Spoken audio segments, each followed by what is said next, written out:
જય મહાદેવ. જય મહાદેવ. જય મહાદેવ. જો આજે શું લઈને આવી છું કહી દો.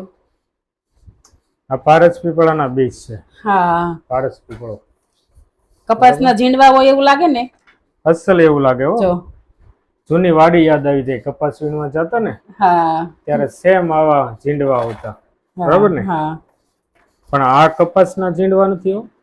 આ પારસ પીપળાના બીજ છે. હા પારસ પીપળો એટલા માટે કહેવામાં આવે કે આપણે ત્યાં જે પીપળો આવે ને, વડલો અને પીપળો અને એવા બધા વૃક્ષો, એમાં પીપળાના પાન જેવા જ આના પાન હોય, એટલે આને પારસ પીપળો કહેવામાં આવે છે.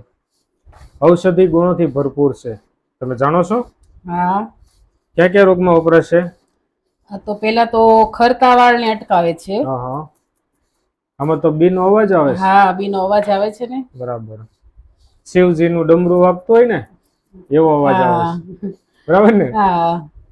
પેટના દુખાવા પણ માટે ઉપયોગ છે. બરાબર. પેટમાં દુખતું હોય, સૂળ આવતી હોય, પાચન ન થતું હોય, એમાં બધે વપરાય. પછી કફ, ઉધરસ. બરોબર. કફજન્ય ટૂંકમાં બધા રોગ, કફ, શરદી, ઉધરસ, એલર્જી, એમાં પણ વપરાય છે, બરાબર ને?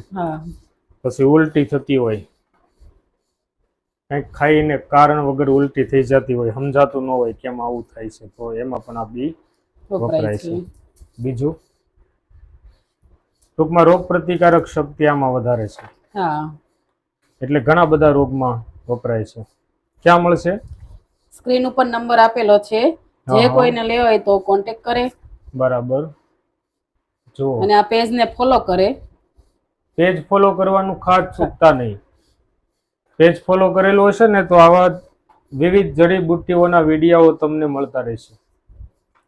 વિશેષ કઈ માહિતી જાણવી હોય, પૂછવું હોય, જડીબુટ્ટી વિશે સમજવું હોય તો ગમે ત્યારે કોલ કરી શકો છો, બરાબર ને? જય મા